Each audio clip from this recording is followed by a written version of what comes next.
Hi dear students, ಈ ವಿಡಿಯೋದಲ್ಲಿ lord Byron ಅವರ ಒಂದು ಸಣ್ಣ poem she walks in beauty ಅಂತಕ್ಕಂತಹ ಪೋಯಮ್ನ ಸಮರಿಯನ್ನು ಡಿಸ್ಕಷನ್ ಮಾಡ್ತಾ ಹೋಗೋಣ. ಒಬ್ಬ ಬ್ಯೂಟಿಫುಲ್ ಆಗಿರತಕ್ಕಂತಹ ವುಮೆನ್ ಅನ್ನು ನೋಡಿರ್ತಕ್ಕಂತಹ ಪೋಯೆಟ್ ಅವರು ಅವಳನ್ನು ಯಾವ ರೀತಿ ಡಿಸ್ಕ್ರೈಬ್ ಮಾಡ್ತಾ ಹೋಗ್ತಾರೆ ಅಂತಕ್ಕಂಥದ್ದೇ ಈ ಒಂದು ಪೋಯಮ್ನ ವಿಷಯ ವಸ್ತು ಆಗಿದೆ ವಿದ್ಯಾರ್ಥಿಗಳೇ. ಬನ್ನಿ ಪಾಯಿಂಟ್ ವೈಸ್ ಇದರ ಒಂದು ಸಮರಿಯನ್ನು ನೋಡ್ತಾ ಹೋಗೋಣ. ಅದಕ್ಕಿಂತ ಮೊದಲು ವಿದ್ಯಾರ್ಥಿಗಳೇ, ಚಾನಲನ್ನು ಇನ್ನೂ ಸಬ್ಸ್ಕ್ರೈಬ್ ಮಾಡ್ಕೊಳ್ಳಿಲ್ಲ ಅಂದರೆ ಈಗಲೇ ಸಬ್ಸ್ಕ್ರೈಬ್ ಮಾಡ್ಕೊಳ್ಳಿ. ಇಂಗ್ಲೀಷ್ ಲಿಟ್ರೇಚರ್ಗೆ ಸಂಬಂಧಪಟ್ಟಂತೆ ಅನೇಕ ಲೆಸನ್ಸ್ ಮತ್ತು ಪೋಯಮ್ಸ್ ಇರ್ಬೋದು, ಅವುಗಳ ಒಂದು ಸಿಂಪಲ್ ಆಗಿರ್ತಕ್ಕಂತಹ ಸಮರಿಯನ್ನು ನಮ್ಮ ಚಾನಲ್ನಲ್ಲಿ ಅಪ್ಲೋಡ್ ಮಾಡಲಾಗ್ತಾ ಇದೆ. ಫಸ್ಟ್ ಪಾಯಿಂಟ್ ನೋಡಿ, she walks in beauty is a short lyric poem written by Lord Byron in 1814. 1814ರಲ್ಲಿ ಈ ಒಂದು ಶಾರ್ಟ್ ಪೋಯಮನ್ನು ಪೋಯೆಟ್ ಅವರು ಬರೆದಿದ್ದಾರೆ. The poem describes a woman whose beauty deeply impresses the poet. ಮೊದಲಿಗೆ ಹೇಳಿದಾಗೆ ಒಬ್ಬ ವುಮೆನನ್ನು ಅಂದರೆ ಒಬ್ಬ ಹೆಣ್ಮಗಳನ್ನು ನೋಡ್ತಾರೆ ಇವರು, ಹುಡುಗಿಯನ್ನು. ಅವಳು ತುಂಬಾ ಬ್ಯೂಟಿಫುಲ್ ಆಗಿ ನಮ್ಮ ಪೋಯೆಟ್ಗೆ ಕಾಣಿಸ್ಕೊಳ್ತಾರೆ. ಸೊ ಅವಳ ಒಂದು ಬ್ಯೂಟಿ ಯಾವ ರೀತಿ ಅದ್ಭುತವಾಗಿತ್ತು ಅಂತಕ್ಕಂಥದ್ದನ್ನೇ ಇಲ್ಲಿ ಅವರು ಡಿಸ್ಕ್ರೈಬ್ ಅಂದರೆ ವಿವರಣೆ ಮಾಡ್ತಾ ಹೋಗ್ತಾರೆ. Byron saw this women at a party. So ಆ ಹೆಣ್ಮಗಳನ್ನು ಇವರು ಎಲ್ಲಿ ನೋಡ್ತಾರೆ ಅಂದರೆ ಒಂದು ಪಾರ್ಟಿಯಲ್ಲಿ ನೋಡ್ತಾರೆ. And was struck by her calm graceful appearance. So ಅವಳು ಯಾವ ರೀತಿ ಕಾಣ್ತಾ ಇದ್ಲು ಅಂತಕ್ಕಂಥದ್ದನ್ನು ನೋಡಿ ಅವಳ ಒಂದು ಅದ್ಭುತ ಸೌಂದರ್ಯದಿಂದ ಇವರು ಸ್ಟ್ರಕ್ ಅಂದರೆ ಅಲ್ಲಿ ಮಾರು ಹೋಗಿಬಿಡ್ತಾರೆ. He compares her beauty to a clear starry night sky. So ಸ್ಟಾರ್ಟಿಂಗಲ್ಲೇ ನಮ್ಮ ಪೋಯೆಟ್ ಅವಳ ಒಂದು ಬ್ಯೂಟಿಯನ್ನು ಯಾವುದಕ್ಕೆ ಕಂಪೇರ್ ಮಾಡ್ತಾ ಹೋಗ್ತಾರೆ ಅಂದರೆ ಟು ಎ ಕ್ಲಿಯರ್ ಅಂದರೆ ತುಂಬಾ ಕ್ಲಿಯರ್ ಆಗಿರತಕ್ಕಂತಹ ಒಂದು ಆಕಾಶ ಯಾವ ರೀತಿ ನಕ್ಷತ್ರಗಳಿಂದ ಫಳಫಳ ಹೊಳಿತಾ ಇರುತ್ತೋ ರಾತ್ರಿಯ ಸಮಯದಲ್ಲಿ, ಆ ರೀತಿ ಇವಳ ಒಂದು ಬ್ಯೂಟಿ ಅಂತೇಳಿ ಸ್ಟಾರ್ಟಿಂಗಲ್ಲೇ ಅವಳನ್ನು ಕಂಪೇರ್ ಮಾಡ್ತಾರೆ. The poet says she walks in beauty like the night of cloudless climes and starry skies. ಸ್ಟಾರ್ಟಿಂಗಲ್ಲಿ ನೋಡ್ತಕ್ಕಂತಹ ಒಂದು ಲೈನ್ ಇದಾಗಿದೆ ವಿದ್ಯಾರ್ಥಿಗಳೇ. ಅವಳು ನಡೀತಕ್ಕಂಥದ್ದನ್ನು ಯಾವ ರೀತಿ ಕಂಪೇರ್ ಮಾಡ್ತಾರೆ ನೋಡಿ. Like the night of cloudless claims. ಕ್ಲೌಡ್ಲೆಸ್ ಅಂದರೆ ಯಾವುದೇ ಒಂದು ಮೋಡಗಳೇ ಇಲ್ಲದೆ ಇರತಕ್ಕಂತಹ, ಕ್ಲೈಮ್ಸ್ ಅಂದರೆ ಆಕಾಶ ಅಂತೇಳಿ ಅರ್ಥ ಮಾಡ್ಕೋಬೇಕು ನಾವು. ಸೊ ಮೋಡಗಳೇ ಇಲ್ಲದೆ ಇರತಕ್ಕಂತಹ ರಾತ್ರಿಯ ಒಂದು ಆಕಾಶದಲ್ಲಿ ಯಾವ ರೀತಿ ನಕ್ಷತ್ರಗಳು ಪಳ ಪಳ ಪಳ ಮಿನುಗ್ತಾ ಇರ್ತಾವಲ್ವಾ, ಆ ರೀತಿ ಈಗ ಇವಳು ಅಲ್ಲಿ ನಡೆದುಕೊಂಡು ಹೋಗ್ತಾ ಇದ್ದಾಳೆ. ಅಂದರೆ ಅವಳು ನಡೀತಕ್ಕಂತಹ ಒಂದು ಟಿವಿ ಹೇಗಿತ್ತಪ್ಪ ಅಂದರೆ ಆ ನಕ್ಷತ್ರಗಳು ಮಿನುಗುವಾಗ ಕಾಣಿಸುತ್ತಲ್ವ, ಹಾಗೆ ಕಾಣಿಸ್ತಾ ಇತ್ತು ನಮ್ಮ ಪೋಯೆಟ್ಗೆ. Showing that her charm is peaceful and elegant. ನೋಡಿ, ತುಂಬಾ ಪೀಸ್ಫುಲ್ ಅಂದರೆ ಪ್ರಶಾಂತವಾಗಿದೆ, ಮನಸ್ಸಿಗೆ ಹಿತವನ್ನು ನೀಡುವ ರೀತಿಯಲ್ಲಿದೆ, ಅದ್ಭುತವಾಗಿದೆ ಅಂತೇಳಿ ಹೇಳ್ತಾರೆ ಅವಳ ಒಂದು ನಡಿಗೆಯ ಸ್ಟೈಲನ್ನು. Her beauty has a perfect balance of light and darkness. ನೋಡಿ, ಅವಳ ಬ್ಯೂಟಿಯನ್ನು ಮತ್ತೆ ಯಾವ ರೀತಿ ಹೊಗಳ್ತಾರೆ, perfect balance of light and darkness ಅಂದರೆ ಈ ಬೆಳಕು ಮತ್ತು ಕತ್ತಲೆಗಳ ಎರಡರ ಸಮ್ಮಿಶ್ರಣವಾಗಿ ಆ ಒಂದು ಬ್ಯೂಟಿಯಲ್ಲಿ ಕಾಣಿಸ್ಕೊಳ್ತಾ ಇದೆ. ಯಾಕೆ ಈ ರೀತಿ ಹೇಳ್ತಾ ಇದ್ದಾರೆ ಅಂದರೆ, ಆ ರಾತ್ರಿ ಕತ್ತಲಾಗಿರುತ್ತೆ, ಆ ಕತ್ತಲಿನ ರಾತ್ರಿಯಲ್ಲೂ ಕೂಡ ನಕ್ಷತ್ರಗಳು ಶೈನ್ ಆಗ್ತಾ ಇರ್ತವೆ, ಪಳಪಳ ಹೊಳಿತಾ ಇರ್ತವೆ, ನೋಡಲಿಕ್ಕೆ ಬ್ಯೂಟಿಫುಲ್ ಆಗಿರ್ತವೆ. ಹಾಗಾಗಿ ಇಲ್ಲಿ ಇವಳ ಬ್ಯೂಟಿನೂ ಕೂಡ ಆ ಒಂದು ಲೈಟ್ ಆ್ಯಂಡ್ ಡಾರ್ಕ್ನೆಸ್ಗಳ ಒಂದು ಮಿಶ್ರಣ ಅಂಥೇಳಿ ಅವರು ಹೇಳ್ತಾ ಇದ್ದಾರೆ. This combination of brightness and shadow makes Har look gentle and heavenly. So ಆ ಒಂದು ಸನ್ನಿವೇಶದಲ್ಲಿ ಅವಳ ಒಂದು ಲುಕ್ ಯಾವ ರೀತಿ ಇತ್ತಪ್ಪ ಅಂದರೆ ತುಂಬಾ ಜೆಂಟಲ್ ಆಗಿ, ಸೌಮ್ಯವಾಗಿ ಮತ್ತು ಹೆವನ್ಲಿ ಅಂದರೆ ನಾವು ರಂಬೆ, ಮೇನಕೆ, ಊರ್ವಶಿ, ಸ್ವರ್ಗದಲ್ಲಿರ್ತಕ್ಕಂತಹ ಕನ್ಯೆಯರು ಅಂತ ಏನು ಹೇಳ್ತೀವಲ್ವ, ಅದೇ ರೀತಿಯೇ ಇವಳು ಕೂಡ ಒಬ್ಬ ಹೆವನ್ಲಿ ಬ್ಯೂಟಿ ಅಂಥೇಳಿ ಪೋಯೆಟ್ ಅವಳನ್ನು ಕರೀತಾ ಇದ್ದಾರೆ. Byron says that even a small change in her appearance would spoil her perfect harmony. ನೋಡಿ, ಎಷ್ಟೊಂದು ಅದ್ಭುತವಾಗಿ ಹೇಳ್ತಾರೆ ಅಂದರೆ ಪೋಯೆಟ್ ಅವರು. ಅವಳು ಈಗ ಯಾವ ರೀತಿ ಕಾಣಿಸ್ಕೊಳ್ತಾ ಇದ್ದಾಳಲ್ವ, ಅದೇ ರೀತಿಯೇ ಇರಬೇಕು. ಸ್ವಲ್ಪ ವ್ಯತ್ಯಾಸವೂ ಕೂಡ ಅವಳ ಒಂದು ಬ್ಯೂಟಿಯಲ್ಲಿ ಆಗಬಾರ್ದು. ಹಂಗಾಗ್ಬಿಟ್ರೆ ಅದು ಅವಳ ಒಂದು ಬ್ಯೂಟಿಯನ್ನು ಹಾಳು ಮಾಡಿಬಿಡುತ್ತೆ. ಅಂದರೆ ಈಗ ಅವಳು ಆಲ್ರೆಡಿ ಪರ್ಫೆಕ್ಟ್ ಆಗಿರ್ತಕ್ಕಂಥದ್ದು, ಯಾವುದೇ ಒಂದು ಕೊರತೆಯೂ ಕೂಡ ಅವಳ ಒಂದು ಸೌಂದರ್ಯದಲ್ಲಿ ಕಾಣಿಸ್ತಾ ಇಲ್ಲ ಅಂಥೇಳಿ ಪೋಯೆಟ್ ಅವರು ಹೇಳ್ತಾರೆ. Her dark hair and glowing face create a natural grace. ನೋಡಿ, ಅವಳ ಒಂದು ಡಾರ್ಕ್ ಹೇರ್, ಕೂದಲುಗಳು, ಕಪ್ಪಾಗಿರ್ತಕ್ಕಂತಹ ಕೂದಲುಗಳು ಮತ್ತು ಗ್ಲೋಯಿಂಗ್ ಫೇಸ್, ಹೊಳಿತಕ್ಕಂತಹ ಅವಳ ಒಂದು ಮುಖ ತುಂಬಾ ನ್ಯಾಚುರಲ್ ಆಗಿರ್ತಕ್ಕಂಥ ಒಂದು ಬ್ಯೂಟಿಯನ್ನು ಅವಳಿಗೆ ಕೊಟ್ಟಿದೆ. That can not be described easily. So ಆ ಒಂದು ಸೌಂದರ್ಯವನ್ನು ಅಷ್ಟೊಂದು ಸುಲಭವಾಗಿರ್ತಕ್ಕಂತಹ ಪದಗಳಲ್ಲಿ ಹೊಗಳಲಿಕ್ಕೆ ಸಾಧ್ಯ ಇಲ್ಲ. ಅಷ್ಟೊಂದು ಅದ್ಭುತವಾಗಿ ಅವಳ ಒಂದು ಬ್ಯೂಟಿ ಅಲ್ಲಿ ಇರ್ತಕ್ಕಂಥದ್ದನ್ನು ಪೋಯೆಟ್ ಅವರು ಹೇಳ್ತಾ ಹೋಗ್ತಾರೆ. The poet feels that her beauty is not artificial but comes naturally from within. ಅವಳ ಒಂದು ಬ್ಯೂಟಿ ಏನಿದೆನೋ ಅದು ಯಾವುದೋ ಒಂದು ಮೇಕಪ್ಪನ್ನು ಮಾಡಿಕೊಂಡ್ಬಿಟ್ಟು ಕೃತಕವಾಗಿ ಅಲಂಕಾರವನ್ನು ಮಾಡಿಕೊಂಡಿರ್ತಕ್ಕಂತಹ ಬ್ಯೂಟಿ ಅದಾಗಿಲ್ಲ. ಅದು ನ್ಯಾಚುರಲಿ ಫ್ರಮ್ ವಿತಿನ್, ಅವಳ ಅಂತರಾಳದಿಂದಾನೇ ಬರ್ತಕ್ಕಂತಹ ಬ್ಯೂಟಿ ಆಗಿದೆ. ನ್ಯಾಚುರಲ್ ಬ್ಯೂಟಿ ಅವಳಾಗಿದ್ದಾಳೆ. Her peaceful expression reflects her calm and innocent thoughts.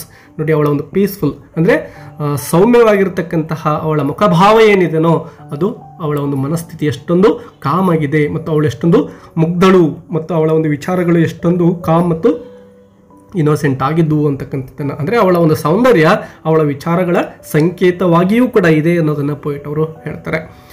Byron admires how her outer beauty mirrors her inner purity and goodness. So ಅವಳ ಬಾಹ್ಯವಾಗಿ ಈಗ ಕಾಣ್ತಕ್ಕಂತಹ ಅಲಂಕಾರ ಏನಿದೆನೋ ಅದು ಕೇವಲ ದೇಹದ ಸೌಂದರ್ಯ ಮಾತ್ರ ಆಗಿಲ್ಲ, ಅದು ಅವಳು ಎಷ್ಟೊಂದು ಪವಿತ್ರಳು, ಅವಳ ಮನಸ್ಸು ಎಷ್ಟೊಂದು ಪವಿತ್ರವಾಗಿದೆ, ಅವಳಲ್ಲಿ ಎಷ್ಟೊಂದು ಒಳ್ಳೆಯತನ ಇರಬಹುದು ಅನ್ನೋದರ ಒಂದು ಸಂಕೇತವಾಗಿ ಅವಳ ಬ್ಯೂಟಿಯಲ್ಲಿ ರಿಫ್ಲೆಕ್ಟ್ ಮಾಡ್ತಾ ಇದೆ. In the second stanza, he says her beauty is so balanced that one shade more, one ray less would ruin it. ruin ಅಂದರೆ ಹಾಳು ಮಾಡೋದು ಅಂತೇಳಿ. ಸೊ ಅವಳ ಒಂದು ಬ್ಯೂಟಿಯಲ್ಲಿ ಸಣ್ಣ ಒಂದು ವ್ಯತ್ಯಾಸ ಆದರೂ ಕೂಡ ಅವಳ ಬ್ಯೂಟಿ ಹಾಳಾಗಿ ಹೋಗುತ್ತೆ. ಮೊದಲಿಗೆ ಹೇಳಿದಾಗೆ ಈಗ ಆಲ್ರೆಡಿ ಅವಳ ಬ್ಯೂಟಿ ಏನಾಗಿದೆ, ಪರ್ಫೆಕ್ಟ್ ಆಗಿದೆ, ಏನೂ ಬದಲಾವಣೆ ಅವಶ್ಯಕತೆ ಇಲ್ಲ ಅಂಥೇಳಿ ಅವರು ಇಲ್ಲಿ ಹೇಳ್ತಾರೆ. ಹರ್ ರಾವೆನ್ ಟ್ರೆಸ್ಸಸ್, ನೋಡಿ ಅವಳ ಕೂದಲನ್ನು ಯಾವ ರೀತಿ ಕರೀತಾರೆ ನಮ್ಮ ಪೋಯಿಟ್ ಅಂದರೆ ರಾವೆನ್ ಟ್ರೆಸ್ಸಸ್ ಅಂತೇಳಿ ಪದ ಬಳಕೆಯನ್ನು ಮಾಡಿದ್ದಾರೆ ಬ್ಯೂಟಿಫುಲ್ ಆಗಿ. And the soft light on her face make her beauty mysterious and pure. So ಅವಳ ತಲೆಯ ಕೂದಲು, ಕಪ್ಪಾಗಿರ್ತಕ್ಕಂತಹ ಕೂದಲುಗಳು ಮತ್ತು ಅವಳ ಮುಖದ ಮೇಲೆ ಬಿದ್ದಿರತಕ್ಕಂತಹ ಒಂದು ಬೆಳಕು ಏನಿದೆನೋ ಅವಳ ಸೌಂದರ್ಯ ಇನ್ನೂ ಹೆಚ್ಚಾಗಿ ಕಾಣಿಸುವ ಹಾಗೆ ಇಲ್ಲಿ ಅವರು ಗಮನಿಸ್ತಾ ಇದ್ದಾರೆ. ಮತ್ತು ಅದೊಂದು ತುಂಬಾ ಪ್ಯೂರ್ ಆಗಿರ್ತಕ್ಕಂತಹ ಪವಿತ್ರವಾಗಿರ್ತಕ್ಕಂತಹ ಒಂದು ಸೌಂದರ್ಯ ಅಂತಲೂ ಕೂಡ ಅವರು ಹೇಳ್ತಾ ಇದ್ದಾರೆ. ಅದ್ರ ಜೊತೆಗೆ ಮಿಸ್ಟೀರಿಯಸ್, ಆ ಒಂದು ಸೌಂದರ್ಯವೇ ಅಚ್ಚರಿಯನ್ನು ಹುಟ್ಟಿಸ್ತಕ್ಕಂಥದ್ದು, ಆ ಒಂದು ಸೌಂದರ್ಯದ ರಹಸ್ಯ ತಮಗೆ ತಿಳಿತಾ ಇಲ್ಲ ಅಂತೇಳಿ ಅವರು ಹೇಳ್ತಾರೆ.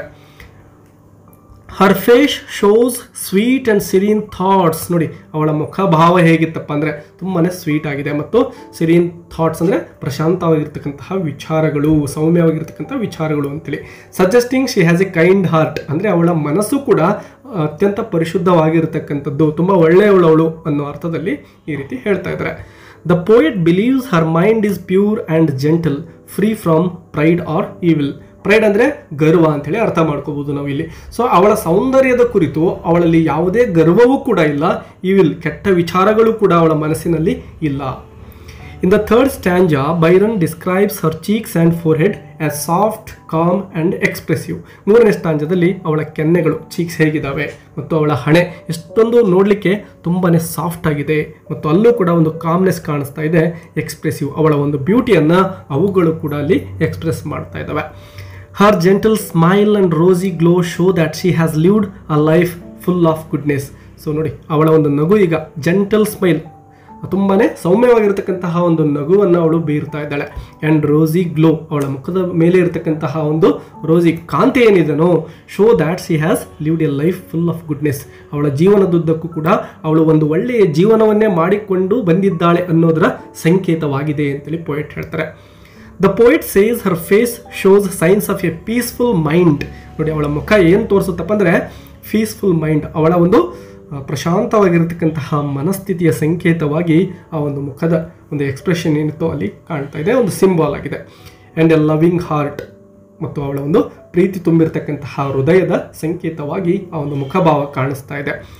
She appears to be happy, innocent and content with life. So ನೋಡಲಿಕ್ಕೆ ಯಾವ ರೀತಿ ಕಾಣ್ತಾ ಇದ್ದಾಳೆ ಅಂದರೆ ತುಂಬಾ ಸಂತೋಷ, ಹ್ಯಾಪಿ ಅಂತಕ್ಕಂಥದ್ದು, ಇನ್ನೋಸೆಂಟ್ ಮುಗ್ಧತೆ ಆವರಿಸಿದೆ, ಮತ್ತು ಕಂಟೆಂಟ್ ಅಂದರೆ ಜೀವನದಲ್ಲಿ ಅವಳು ತೃಪ್ತಕರವಾಗಿರ್ತಕ್ಕಂತಹ ಜೀವನವನ್ನು ಮಾಡ್ತಾ ಇದ್ದಾಳೆ. ಅತೃಪ್ತಿ ಅಂತಕ್ಕಂಥದ್ದು ಆ ಮುಖಭಾವದಲ್ಲಿ ಕಾಣಿಸ್ತಾ ಇಲ್ಲ. Byron finds Har beauty not only physical but also spiritual and moral. ಕೇವಲ ಅವಳು ಫಿಸಿಕಲ್ ಅಂದರೆ ಇಲ್ಲಿ ದೈಹಿಕವಾಗಿ ಮಾತ್ರ ಬ್ಯೂಟಿಫುಲ್ ಆಗಿಲ್ಲ, ಅದ್ರ ಜೊತೆಗೆ ಅವಳೊಬ್ಬ ಸ್ಪಿರಿಚುವಲ್, ಆಧ್ಯಾತ್ಮಿಕವಾಗಿರತಕ್ಕಂತಹ ಬ್ಯೂಟಿ ಆಗಿದ್ದಾಳೆ, ಮಾರಲ್ ಬ್ಯೂಟಿ ಆಗಿದ್ದಾಳೆ. Her outer charm is reflection of her inner virtue. So ಅವಳ ಒಂದು ಚಾರ್ಮ್ ಅಂದರೆ ನೋಡಲಿಕ್ಕೆ ಏನು ಸೌಂದರ್ಯ ಅಂತಕ್ಕಂಥದ್ದು ಇದೇನೋ ಕೇವಲ ದೇಹದ ಸೌಂದರ್ಯ ಅಲ್ಲ, ಅವಳ ಅಂತರಂಗದ ಸೌಂದರ್ಯವೂ ಕೂಡ ಅದಾಗಿದೆ. ಅವಳ ಒಳ್ಳೆಯ ಗುಣವನ್ನು ಕೂಡ ಅದು ಅಲ್ಲಿ ರಿಫ್ಲೆಕ್ಟ್ ಮಾಡ್ತಾ ಇದೆ. The poet suggests that real beauty comes from purity, kindness and inner peace. So poet ಹೇಳ್ತಾರೆ ನಿಜವಾಗಿರ್ತಕ್ಕಂತಹ ರಿಯಲ್ ಬ್ಯೂಟಿ ಎಲ್ಲಿಂದ ಬರುತ್ತಪ್ಪ ಅಂದರೆ ಪ್ಯೂರಿಟಿ, ಪಾವಿತ್ರ್ಯ. ಮನಸ್ಸಿನಲ್ಲಿ ಪಾವಿತ್ರ್ಯ ಇದ್ದರೆ ಖಂಡಿತವಾಗ್ಲೂ ಕೂಡ ನಮ್ಮಲ್ಲಿ ಬ್ಯೂಟಿ ಅಂತಕ್ಕಂಥದ್ದು ಇರುತ್ತೆ.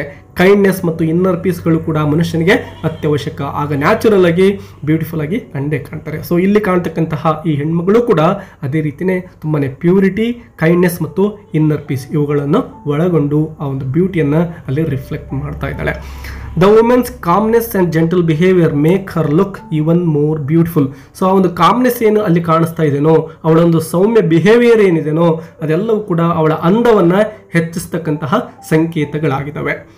In the end, Byron celebrates her as a symbol of perfect harmony between body and soul. So ಕೊನೆಯದಾಗಿ ಪೋಯೆಟ್ ಅವರು ಅವಳ ಒಂದು ಬ್ಯೂಟಿಯನ್ನು ಯಾವ ರೀತಿ ಹೇಳ್ತಾ ಇದ್ದಾರೆ ಅಂದರೆ ಅವಳೊಂದು ಸಿಂಬಲ್ ಆಗಿದ್ದಾಳೆ. ಯಾವುದರ ಸಿಂಬಲ್ ಅಂದರೆ ಪರ್ಫೆಕ್ಟ್ ಹಾರ್ಮನಿ, ಅಂದರೆ ಈ ಒಂದು ದೈಹಿಕ ಸೌಂದರ್ಯ ಮತ್ತು ಅವಳ ಮನಸ್ಸಿನ ಸೌಂದರ್ಯ ಇವೆರಡರ ಸಮ್ಮಿಳಿತವಾಗಿ ಅವಳು ಅಲ್ಲಿ ಕಾಣಿಸ್ಕೊಳ್ತಾ ಇದ್ದಾಳೆ. ಸೊ ಈ ರೀತಿ ತಾವು ಕಂಡಂತಹ ಒಬ್ಬ ವಿಮೆನನ್ನು ತುಂಬಾ ಬ್ಯೂಟಿಫುಲ್ ಆಗಿ ಯಾವ ರೀತಿ ಈ ಒಂದು ಪೋಯಮಲ್ಲಿ ಪೋಯೆಟ್ ಅವರು ವ್ಯಕ್ತಪಡಿಸಿದ್ದಾರೆ, ಅವರ ಒಂದು ಅಭಿಪ್ರಾಯಗಳನ್ನು ಅಂತಕ್ಕಂಥದ್ದನ್ನು ನೋಡಿದ್ವಿ.